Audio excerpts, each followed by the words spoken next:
Welcome back another episode on Educational Academy. So we are talking about development psychology. In first part we discussed about infancy, infant and early childhood and development, environmental factor, heredity factor, gene factor. So in this part we are going to talk about developmental psychology part 2. शुरू करते हैं. Developmental psychology, development of infant. तो आप जो है ना infant की आगे डेवलपमेंट हम देखते हैं. Physical development of neonate. अब नियोनेट कौन होता है? नियोनेट जो है ना होता है, कहते हैं एक न्यू बॉर्न बेबी को. जो न्यू बॉर्न बेबी होता है उसको कहते हैं नियोनेट. फिर इसमें सबसे पहले जो होती है डेवलप, वो होती है रिफ्लेक्सेस. कुछ डेवलप होते हैं जो अनलर्न, जो बिल्कुल बगैर सीखे इनवॉलंटरी रिस्पॉन्स होते हैं, that occur automatically in the presence of certain stimuli. जो अनलर्न, जो बिल्कुल अनसीखे जो है ना, किसी भी लाशोरी तौर पर होते हैं कि कोई भी स्टिमुलस मिली है आपको, क्रिटिकल फॉर सर्वाइवल, जो जीने के लिए ज़रूरी हैं. जैसे वो बच्चा पैदा होता है तो उसमें स्टार्टिंग में वो जो है ना सक करना, जैसे दूध पीना माँ का, इस तरह. फिर उंगलियों में वो हाथ को जो है ना बेंड करना, उंगलियों को, इस तरह की चीज़ें जो होती हैं वो आती हैं. फिर रूटिंग रिफ्लेक्स है और स्टार्टल रिफ्लेक्स है. रूटिंग रिफ्लेक्स में क्या है कि जी, रिफ्लेक्स में causes neonates to turn their heads toward thing that touch their cheeks such as bottles. तो वो उन चीज़ों की तरफ जो है ना अपना हेड, अपने सर को घुमाता है जो उसे टच करती हैं. जैसे कि वो कहता है कि आप देखें वो फीडर को जब आप लगाते हो उसके चीक के साथ, तो वो उस तरफ हेड कर लेता है. तो ये होता है rooting reflex.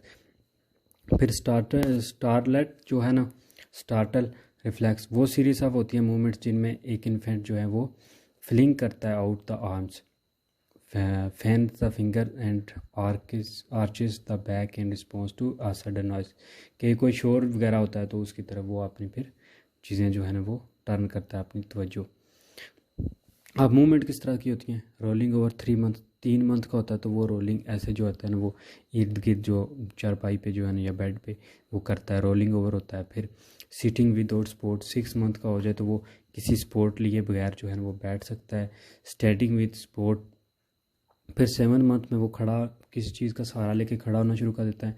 Standing without support. 11 month का जब हो जाए तो वो फिर ऐसे ही खड़ा हो जाता है खुद ब खुद अपने पाँव पे. और फिर वॉकिंग ओवर 1 ईयर, और 1 साल का जो है वो है फिर वो चलना शुरू करता है. अब डेवलपमेंट ऑफ सेंसेस क्या है कि सेंसेस कैसे डेवलप होते हैं? हैबिचुएशन. हैबिचुएशन मतलब कि वो the decrease in the response to stimulus that occurs after repeated presentation of the same stimulus. तो हैबिचुएशन के वो हैबिचुअल हो जाता है कि कोई फॉर एग्जांपल एक जो है स्टिमुलस, कोई एक ही स्टिमुलस तहरीक बार बार आ रही है, एक ही चीज़ बार बार, तो वो फिर उसको रिपीटेडली वो उसको समझना शुरू कर देता है. अब रिसर्च जो है वो shows that visual perception is remarkable sophisticated from the start of life. तो लाइफ के शुरू में जो है ना विजुअल परसेप्शन जो होते हैं वो रिमार्केबल, काबिल ज़िक्र होती है. They can discriminate facial expression and even imitate them. तो वो जो है ना फेशियल एक्सप्रेशन जो होता है वो बच्चा चेहरे से देख ले के पहचान लेता है कि ये उसके, वो जो है ना वो डेवलप कर लेता है सेंसेस, अटैचमेंट वगैरह. At the end of few months, कुछ मंथ के बाद जो है ना they can distinguish few colours and with in 2 days they can distinguish between native tongue and foreign language. तो फिर जो है ना कुछ ही मंथ में वो कलर्स में जो है ना फ़र्क करना शुरू कर देता है. और फिर कुछ 2 दिन में वो कहता है कि विद इन 2 days तो है ना वो डिस्टिंग्विश शुरू करना देता है कि नेटिव टंग या फॉरेन टंग कौन सी है, foreign tongue.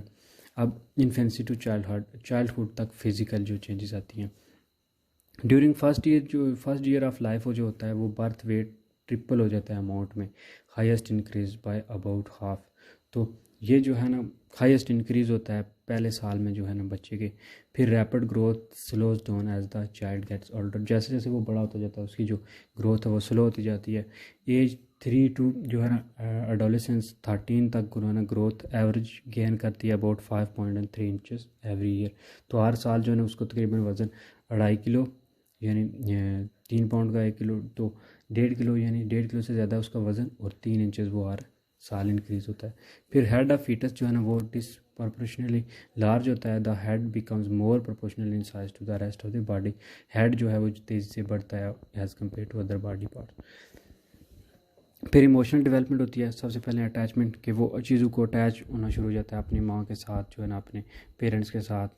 The positive emotional bond that develops between a child and a particular individual is the most important form of social development that occur during infancy. तो इन्फेंसी में जो है ना ये सबसे पॉजिटिव जो इमोशनल बॉन्ड डेवलप होता है उसका अपने इर्द गिर्द सोशल अपने माँ बाप के साथ, तो वो जो है ना फिर अटैचमेंट स्टार्ट कर देता है कि माँ अगर लीव कर जाए, उसे छोड़ जाए, तो वो रोना शुरू कर देता है। जब माँ सामने आता है वो उसके साथ जो है वो हग कर लेता है, चिपक जाता है, तो ये अटैचमेंट की वो डेवलप कर लेता है। फिर लॉरेंस ने कहा था कि स्टडीज़ न्यू बॉर्न काउंसलिंग, तो उसने न्यू बॉर्न काउंसलिंग को स्टडी किया। उसने कहा जी कि वो अपनी मदर को फॉलो करते हैं, दे परसीव के which is the first moving object they perceive, तो वो अपनी मदर और फिर जो है ना जो चीज़ पहले हिसाब से वो देखते हैं मूव करते हैं उसको परसीव करते हैं। और फिर एग्स जो रेज्ड होते हैं इंक्यूबेटर के, जो अंडे जो है ना किसी इंक्यूबेटर में जो रेज किए जाते हैं, they started following him as if he were the mother, वो ऐसे फॉलो करते हैं जैसे वो उनकी माँ हो। इम्प्रिंटिंग का क्या होता है, देख के यानी सीखना। तो behaviour that takes place during a critical period and involve attachment to the first moving object that is observe, तो वो पहले जो चीज़ ऑब्जर्व करते हैं देखते हैं उसी के साथ फिर वो अटैच हो जाता है, इसको कहते हैं इम्प्रिंटिंग। अब इमोशनल डेवलपमेंट, हैरी जो हार्लो है उसने दिया था जी कि इन्फेंट मंकीज़ जो है ना वो choice of cuddling a wire monkey that provided milk and a soft cloth monkey, तो वो जो है ना वो कुडल करना शुरू हो जाते हैं, आग करना शुरू हो जाते हैं एक वायर मंकी को, और जो मंकी उसने दूध प्रोवाइड करता है उसको सॉफ्ट कोई क्लॉथ का बना हुआ मंकी, उससे वो अटैच हो जाते हैं। दैट डिड नॉट प्रोवाइड, जबकि वो वायर मंकी जो होती है जो उसे मिल्क प्रोवाइड करता है, जबकि जो क्लॉथ मंकी है वो उन्हें मिल्क प्रोवाइड नहीं करती। They spend most of their time clinging to warm soft monkeys with occasional trips to the wire monkey to nurse, तो वो ज़्यादा जो वक्त है वो उस जो है ना मंकी जो होता है सॉफ्ट मंकी है, वार्म सॉफ्ट मंकी, उसको क्लिंग करते हैं, जबकि जो है ना ओकेजनली जो है ना कभी कभी जाते हैं वायर मंकी के पास। Milk alone was insufficient to create attachment, तो वो कहता है कि जो दूध है, बेशक वो वायर मंकी उन्हें दूध देता है लेकिन फिर भी वो काफ़ी नहीं है अटैचमेंट होने के लिए। अब ह्यूमन अटैचमेंट जो है ना ग्रो करती है through the responsiveness of infants care givers, care की वजह से जो लोग उन्हें केयर देते हैं ह्यूमन डेवलपमेंट में, to the signal which babies provide such as crying smiling reaching and cleaning, तो इस तरह के जो रिस्पॉन्सेज देते हैं इस वजह से ह्यूमन जो है अटैच हो जाते हैं। Higher the responsiveness of care givers higher more secure the attachment will be, तो जितने ज़्यादा जो है ना वो देंगे, वो केयर देगा बंदा, उतने ज़्यादा वो अटैच हो जाते हैं। अब असेस करने का क्या तरीका, तो मैरी एंसवर्थ ने जो है ना कंडक्ट किया था एक्सपेरिमेंट, जिसको एंसवर्थ स्ट्रेंज सिचुएशन कहते हैं, जिसमें उसने कंसिस्ट किया था जो एक सीक्वेंस इवेंट्स उसने किए चाइल्ड और उसकी मदर में। Mother and baby enter the unfamiliar room, तो वो माँ और बच्चा जो है ना एक अनजान से कमरे में इंटर होते हैं। Permits baby to explore while she sit on, तो बच्चे को रोका गया कि वो ढूंढे कि जो है जब उसकी माँ बैठ के adult stranger enter the room, तो कोई अजीब आदमी जो है ना एक जवान आदमी इंटर होता है रूम में, और मदर लीव्स और उसकी माँ छोड़ जाती है। Then mother enters and stranger leaves, तो जब माँ इंटर होती है स्ट्रेंजर लीव्स होता है, तो ये रिपीटेड ट्वाइस। तो इसने ये एक्सपेरिमेंट किया, reaction very two degree of attachment, तो इस रिएक्शन ने फिर दिखाया कि डिग्री ऑफ अटैचमेंट के वो माँ जब उसको लीव करती थी वो रोता था, माँ जब वापस आती थी वो सिक्योर फील करता था। देन इमोशनल डेवलपमेंट ऑफ अब सिक्योरली अटैच के mother is home base when she leaves, child exhibits distress and goes to her when she return, तो बच्चा जब माँ से छोड़ जाती है तो बच्चा जो है ना वो बिल्कुल जो है ना अनकम्फर्टेबल हो जाता है, और दोबारा जो वो वापस आती है तो वो उसके पास चला जाता है। फिर avoidant, they don't cry when mother leaves, तो वो रोता नहीं है जब माँ से छोड़ जाती है। And avoid her when she returns, और जब वो वापस आती है तो रिटर्न होती है as if indifferent to her, अगर वो उसके लिए मुख्तलिफ हो। तो कुछ बच्चे यानी अवॉइडेंट करते हैं, कुछ सिक्योरली अटैच होते हैं, कुछ अवॉइडेंट करते हैं कि वो जो है ना मदर उन्हें छोड़ भी जाए तो वो अवॉइड करते हैं, और फिर वो वापस भी आ जाए तो वो उनके लिए इंडिफरेंट ही होता है। अब ambivalent, they display anxiety even before they are separated and are upset when their mother leaves, तो कुछ एम्बिवेलेंट होते हैं जो क्या करते हैं जी, एनजाइटी परेशान हो जाते हैं जब उनकी माँ छोटे से पहले ही, और अपसेट हो जाते हैं बहुत ज़्यादा जब उनकी माँ छोड़ जाती है। तो ambivalent reaction to her when she return such as seeking close contact but hitting her simultaneously, तो वो फिर जब वापस आती है तो उनका रिएक्शन जो होता है वो बिल्कुल वो उन हीट करता है उनको और वो फ़ौरन उसके साथ अटैच हो जाते हैं। डिसऑर्गेनाइज या डिसओरिएंटेड, अब इनकंसिस्टेंट एंड कंट्राडिक्टरी बिहेवियर, तो ये जो है ना कंट्राडिक्टरी उसके अगेंस्ट बिहेवियर है, डिसऑर्गेनाइज बिहेवियर है जिसमें डिफरेंट चीज़ें वो करते हैं। अब कॉन्सिक्वेंसेस क्या हैं वो लेटर डेवलपमेंट के, सिक्योरली अटैच जो होते हैं वो more socially and emotionally competent होते हैं than their less securely attached peers. Cooperative होते हैं, प्लेफुल होते हैं और कैपेबल होते हैं कि जो सिक्योरली अटैच होते हैं। अब फ्यू जो साइकोलॉजिकल डिफ़िकल्टीज हैं when they grow old compare to ambivalent and avoided youngster, तो कुछ ज़्यादा साइकोलॉजिकल डिफ़िकल्टीज़ उन्हें फेस करनी पड़ती हैं क्योंकि वो ज़्यादा अटैच हो जाते हैं। Have more successful romantic relation, तो वो बहुत रोमांटिक हो जाते हैं, बहुत जो उन चीज़ों के साथ अटैच हो जाते हैं। चिल्ड्रन वो lack securely attachment do not always have difficulties in later life, तो जो बच्चे जो है ना वो सिक्योरली अटैच नहीं होते, वो जो है ना हमेशा उन्हें लाइफ में फिर वो लेटर लाइफ में डिफ़िकल्टीज नहीं होती। अब इमोशनल डेवलपमेंट में जो है ना वो फादर रोल भी उन्हें सिर्फ मदर रोल नहीं पड़ा बल्कि फ़ादर रोल भी उन्हें स्टडी किया। फादर रोल में वो कहते हैं कि जी फादर प्ले करता है significant role in emotional development of children, जिसमें क्या होता है कि इंगेज करता है वो more physical and rough activities where as mothers play more verbal and traditional games. वो कहता है कि फादर जो है ना वो फिज़िकली बहुत बच्चों को फिज़िकली एक्टिविटीज़ में बहुत ज़्यादा जो है ना वो अटैच रखता है, जबकि जो मदर होती है वो वर्बल या ट्रेडिशनल गेम्स वगैरह में रखती है। फिर वो चिल्ड्रन कहता है कि मल्टीपल अटैचमेंट सिमल्टेनियसली, कि उसने फिर मल्टीपल वो एक से ज़्यादा लोगों के साथ जो अटैच होता है वो देखा है उसने। अब नेक्स्ट है जी सोशल डेवलपमेंट। सोशल डेवलपमेंट में क्या है, सोशल रिलेशन विद पीर, तो 2 साल का जब बच्चा हो जाता है तो children get less dependent on their parents, तो वो अपने माँ बाप से जो है ना वो लेस अटैच हो जाता है। They become self reliant and prefer playing with friends, तो वो सेल्फ रिलायंट हो जाता है और फिर अपने दोस्तों के साथ खेलना पसंद करता है। But more attention to toys than one another, तो फिर वो जो ज़्यादा से ज़्यादा अटेंशन देना शुरू करता है एक दूसरे को। फिर स्कूल एज में जब वो पे छूट जाता है तो वो गेम्स वगैरह पे करता है, फिर रोल्स प्ले करता है, फिर वो जो है ना फिज़िकल और इमोशनल कंट्रोल करना सीख जाता है। They learn to avoid hitting a playmate who beats them at a game, तो वो फिर जो है ना उस दोस्त से बचता है जो उसे उस प्लेयर मेट से बचता है जो जिसने उसको हिट किया हो, और वो लर्न कर जाता है कि हाउ टू पोलाइट या कंट्रोल इमोशन और डिस्प्ले कैसे फर्स्ट फेशियल जो है ना एक्सप्रेशन देने को उस मौके पर। अब सोशल डेवलपमेंट क्या होता है, इफेक्ट्स ऑफ चाइल्ड केयर होता है। High quality programs benefits of the development, तो हाई क्वालिटी जो प्रोग्राम्स होते हैं वो डेवलपमेंट में जो है हेल्प करते हैं।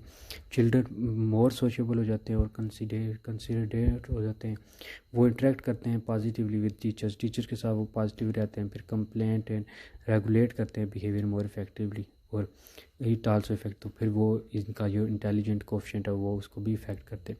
फिर लो क्वालिटी जो प्रोग्राम होते हैं वो चिल्ड्रन को फील करते हैं जी इनसिक्योर और रिड्यूस करते हैं उनकी एबिलिटी टू वर्क, तो वो उनको फिर एहसास कमतरी में ले जाते हैं।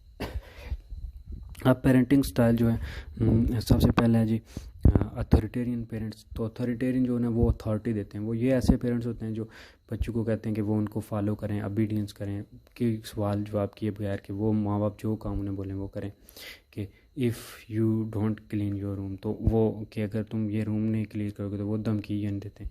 फिर परमिसिव पेरेंट्स होते हैं जो क्या करते हैं जी रिलैक्स डायरेक्शन में देते हैं और बच्चों को जो है ना वो रिक्वायर करते हैं लीडर फ्रॉम चिल्ड्रन, उन बच्चों से वो इतनी ज़्यादा तवक्को नहीं रखते कि वो ये करेंगे। और बच्चे जो है ना वो इमेच्योर होते हैं, मूडी होते हैं और डिपेंड करते हैं, will have low self esteem, तो वो बच्चे फिर तो इतने ज़्यादा डेवलप नहीं होते क्योंकि माँ बाप को ने उन्हें इतनी तवज्जो नहीं दी होती। It may be good to clean your room but I guess it can wait, तो वो अब इसमें क्या है कि तुम रूम को क्लीन करो तो अच्छी बात है, लेकिन I guess it can wait, लेकिन ये ना भी करो तो कोई मसला नहीं। फिर अथॉरिटेटिव जो होते हैं अथॉरिटेटिव पेरेंट्स जो होते हैं वो फिल्म और सेट लिमिट्स, उनने कुछ लिमिट्स बनाई होती हैं, वो जैसे जैसे बच्चे बड़े होते हैं तो उनको वो थोड़ा थोड़ा जो है ना छूट देते हैं ताकि वो अपने गोल को क्लियर करें, उनको इनकरेज कर देते हैं, उनको कहते हैं कि खुद पे डिपेंड करें और उनको सोशल स्किल्स जो है ना वो अच्छी और सेल्फ रिलायंट होते हैं। देन जो है ना नेक्स्ट है अनइन्वॉल्व पेरेंट्स, तो अनइन्वॉल्व पेरेंट्स होते हैं उनको कोई इंटरेस्ट नहीं होता अपने बच्चों में, वो इतना इंटरेस्ट लेते नहीं हैं, वो इमोशनली डिटैच होते हैं। तो पेरेंटिंग जो है ना इस तरह की nothing more than providing food clothing and shelter, तो ये जो है ना सिर्फ वो कहते हैं जी कि हमने इनको खाना दे दिया है, कपड़े दे दिए, शेल्टर दे दिया, तो यही हमारा एहसान है। तो इस तरह के जो बच्चे होते हैं वो इनडिफरेंट होते हैं और रिजेक्टिंग बिहेवियर होता है, ये फिजिकल और कॉग्निटिव डेवलपमेंट इम्पेडेड होते हैं। अब एरिक्सन जो है ना, उसकी एरिक्सन की theory of psychological development of individual interactions and understanding of each other and of their knowledge and understanding of themselves as member of society. तो ये जो डेवलपमेंट होती है ना साइकोलॉजिकल की, वो जो है ना बच्चा अंडरस्टैंड करता है कि सोसाइटी में इसका क्या रोल है। फिर passage through each stage necessities the resolution of a crisis और कॉन्फ्लिक्ट। तो हर स्टेज की ज़िंदगी के स्टेज में से गुजरने में उसको जो है ना कुछ सामना करना पड़ता है, कुछ क्राइसिस देखने पड़ते हैं। Each state is represented by most positive and the most negative aspects of crisis of that period. तो हर जो स्टेज पीरियड होता है वो या पॉजिटिव होता है या नेगेटिव एस्पेक्ट्स होते हैं उस क्राइसिस के। Although each crisis is never resolved entirely, it has to be resolved sufficiently to equip as to deal with demand made during the following stage of the development। तो कुछ crisis जो होते हैं वो सफिशिएंटली उनको deal करने के लिए जो है कुछ चीज़ें डिमांड होती हैं जिनको अब इसने पहले जो उसके लिए दी है Ericsson theory of psychology psycho social development. पहली है ट्रस्ट वर्सेस मिसट्रस्ट स्टेज, जिसमें बर्थ के बाद जो है ना वो 1.5 ईयर्स तक होती है। इसमें इन्फेंट्स क्या होते हैं कि वो फीलिंग डेवलप करते हैं और ट्रस्ट फील करते हैं कि फिज़िकली जो उनकी नीड है कंसिस्टेंटली वो मिल रही हैं और जो इंटरेक्शन हो रहा है वो पॉजिटिव है। तो अगर इनकंसिस्टेंट केयर और अनप्लीजेंट इंटरेक्शन हो अदर के साथ तो वो मिसट्रस्ट में लीड कर जाएगा, ठीक है। और वो लीव इन्फेंट अब unable to meet challenge required in the next stage of development. तो वो अगली स्टेज में भी उसको इफेक्ट करेगा कि अगर बच्चे को सब कुछ मिल रहा है, उसकी डिमांड्स पूरी हो रही हैं, उसकी नीड्स पूरी हो रही हैं, तो वो ट्रस्ट बिल्ड करेगा और अगर नहीं हो रहे तो वो मिसट्रस्ट फिर बिल्ड कर लेगा। अब autonomy versus sham and doubt stage. तो टोटल जो होते हैं वो डेवलप कर देते हैं इंडिपेंडेंस और ऑटोनॉमी के, वो अपने अंदर जो है ना खुद एक इंडिपेंडेंस जो है वो आज़ाद ख्याल हो जाते हैं और एक्सप्लोर करते हैं फ्रीडम और इनकरेज करते हैं कि एक्सपीरियंस और shame and doubt if they are restricted and overly protect. अगर उन्हें बहुत ज़्यादा जो है ना वो शेम रखा जाए छुपा के तो वो फिर उनमें शेम और डाउट वो हमेशा जो है ना वो कंफ्यूज रहते हैं जब 1.5 to 3 आवर तक 3 ईयर्स तक। उनमें की development of autonomy is that care giver gives the appropriate amount of control. It's if parents provide too much control, अगर पेरेंट्स उनको बहुत ज़्यादा कंट्रोल करते हैं तो वो प्रोवाइड करते हैं टू कंट्रोल, और चिल्ड्रन जो है ना वो डिमांडिंग और कंट्रोलिंग में बड़ा जो है वो फिर कंफ्यूज रहते हैं। अब इनिशिएटिव वर्सेस गिल्ट स्टेज जो है ना 3 to 6 ईयर स्टार्ट हो जाती है। इसमें चिल्ड्रन क्या करते हैं कि डिज़ायर करते हैं कि उन्हें थोड़ी सी आज़ादी मिल जाए जिसमें वो जो है ना थोड़े से इनिशिएटिव लें, खुद जो है ना वो खुद पे डिपेंड करें और इस तरह जो है ना अनएक्सपेक्टेड अनइंटेंडेड चीज़ें वो करें। Children in this period come to understand that they are person in their own right and they begin to make decision about their behaviour. तो वो खुद फैसले करना शुरू कर देते हैं। अगर इसमें पेरेंट जो है ना पॉजिटिव रिएक्ट करें तो वो चिल्ड्रन इंडिपेंडेंस और वो जो है ना हेल्प करेंगे चिल्ड्रन के इनिशिएटिव या गिल्ट में। अब इंडस्ट्री वर्सेस जो है ना इन्फेरिटी स्टेज है 16 to 12। इसमें क्या होता है ड्यूरिंग दिस पीरियड जो कम्पिटेंसी होती है in all areas is in increasing whether social interactions are academic skill. In contrast difficulties in this stage lead to feeling of failure and inadequacy. तो ये जो स्टेज होती है ना, इस स्टेज में जो है ना वो बच्चे स्टार्ट करते हैं कोई काम शाम, कोई वो जो है ना अपना स्किल्स जो है ना इम्प्रूव करते हैं। Age can differ but the order to stage remain the same. तो ये कुछ में काम जल्दी आ जाते हैं, कुछ में थोड़ा लेट हो सकता है। फिर जो है ना इस पर क्रिटिसिज्म हुआ एरिक्सन की थ्योरी पे कि impression of the concept that employ and his greater emphasis is on male development than female. तो वो कहते हैं कि जो इसका मेन मकसद जो है ना वो मेल डेवलपमेंट देखा गया है, फीमेल में नहीं देखा गया। अब कॉग्निटिव डेवलपमेंट कैसे होती है, यानी जो है ना वो जहानत वगैरह, तो ब्रेन की स्किल्स। तो process by which a child understanding of the world changes as a function of age and experience. तो एज और एक्सपीरियंस के साथ जो चेंजेस वो वर्ड में एक्सपीरियंस करता है उसको कॉग्निटिव डेवलपमेंट कहते हैं। अब इसके बारे में पियाजे ने थ्योरी दी थी कॉग्निटिव डेवलपमेंट की। 4 स्टेजेस उसने बताई हैं कि जी फिक्स्ड ऑर्डर है। 4 स्टेज जो है ना 4 स्टेजेस में ये डेवलप होती है। दीज स्टेजेस जो है ना वो differ not only in the quantity of information required at each stage but also in the quality of knowledge and understanding as well. तो ये क्वांटिटी और क्वालिटी ऑफ नॉलेज दोनों में डिफरेंट है कि कुछ में एक्सपीरियंस ज़्यादा होता है, कुछ ज़्यादा एक्सपीरियंस कर लेते हैं, कुछ जल्दी सीख लेते हैं। Movement from one stage to other occur when a child reach an appropriate level of maturation and is expose to relevant types of experience. तो मूवमेंट जो होती है एक स्टेज से दूसरे स्टेज में, वो एक एप्रोप्रिएट जो है मुनासिब लेवल तक मैचुरेशन में पहुंच जाती है जब उसको रेलिवेंट टाइप्स ऑफ एक्सपीरियंस मिले। तो फिर पियाजे ने जो है ना अज्यूम किया जी कि without having such experience children can not reach their highest level of cognitive growth. तो कुछ चीज़ें जो है ना वो ज़रूरी हैं उनको कॉग्निटिव डेवलपमेंट के लिए। अब इसने जो पहली चीज़ बताई वो थी सेंसरी मोटर स्टेज।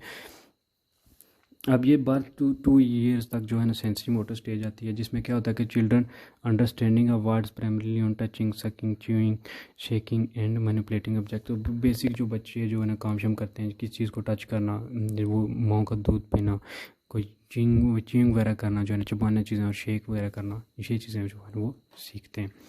फिर लैग करते हैं वो ऑब्जेक्ट परमानेंस। तो वो ये चीज़ ऑब्जेक्ट परमानेंस अब क्या है, the awareness that object and people continue to exist even if they are out of sight. तो वो जो है ना इतनी अवेयरनेस नहीं होती कि पीपल वो कंटिन्यू कर सकें कि ठीक है वो बंदा था अब आउट ऑफ साइट हो गया अंटिल एज ऑफ अबाउट 9। तो 9 मंथ तक वो चलता रहता है। Children will make no attempt to locate the children toy hidden toy. तो वो जो है ना इतना काबिल नहीं होते कि अपना जो है ना वो छुपा हुआ खिलौना ढूंढ सके। Mental representation of toys critical development. तो वो क्रिटिकल डेवलपमेंट आता है। फिर दूसरी स्टेज है जिसमें को कहते हैं प्री ऑपरेशनल स्टेज, जो 2 to 7 ईयर्स में डेवलप होती है।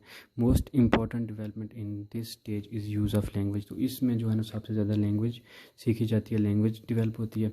Children develop internal representation system that allow them to describe people. इसमें वो इवेंट्स एंड फीलिंग, वो लोगों को डिस्क्राइब करते हैं, फीलिंग्स अटैच कर लेते हैं और इवेंट्स बताते हैं।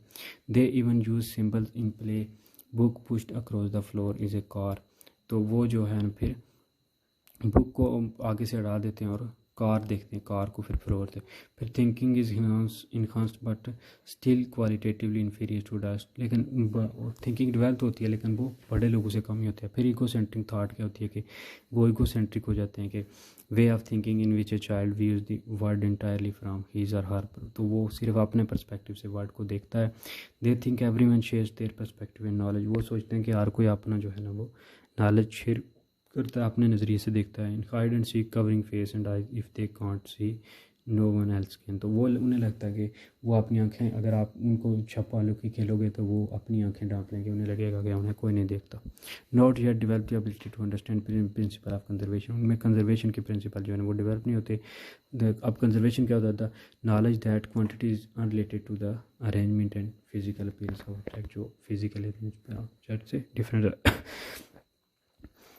अब कंक्रीट ऑपरेशनल स्टेज जो है ना वो 17 to 12 ईयर्स है।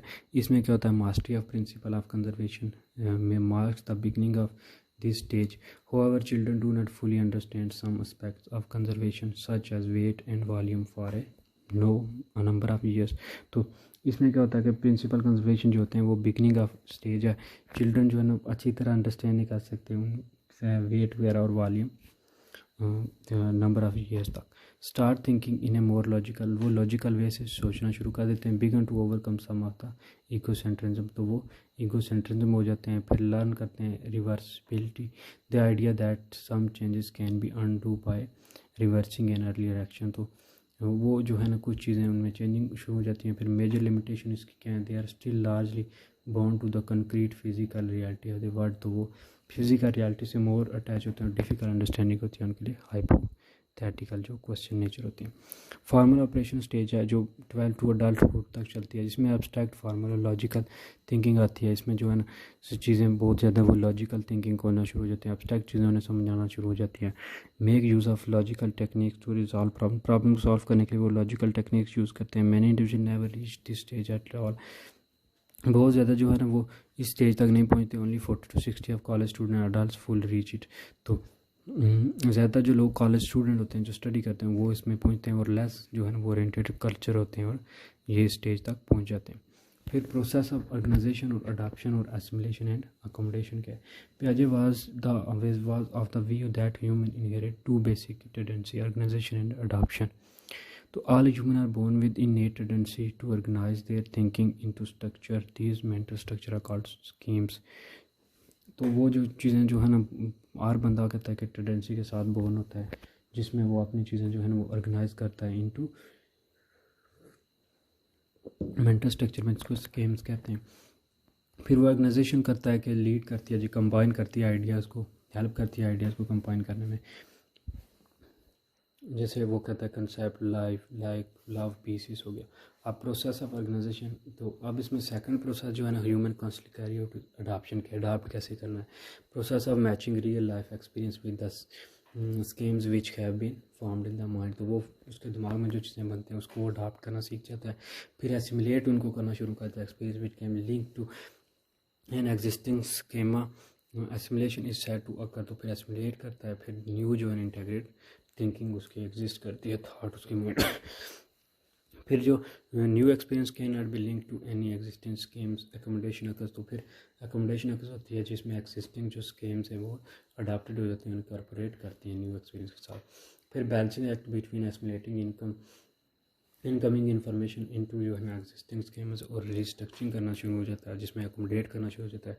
फिर प्रोसेस ऑफ एकोमोडेशन और एसिमिलेशन हैपन होता है, जिसमें अनकॉन्शियस लेवल तक बॉल फुटबॉल ऑरेंज वगैरह जो है उसमें वो डिफरेंट करना शुरू होता है। फिर इसमें क्रिटिसिज्म क्या था, better understanding can be provided by theories which do not involve stages. तो जिसमें स्टेजेस ना इन्वॉल्व हो वो बेटर अंडरस्टैंडिंग देगी। फिर कॉग्निटिव डेवलपमेंट जो है वो कंटिन्यूस प्रोसेस है। पियाजे जो है अंडर एस्टिमेट किया उसने एज जो है ना वो इन्फ्लुएंस की चिल्ड्रन के साथ। That's all.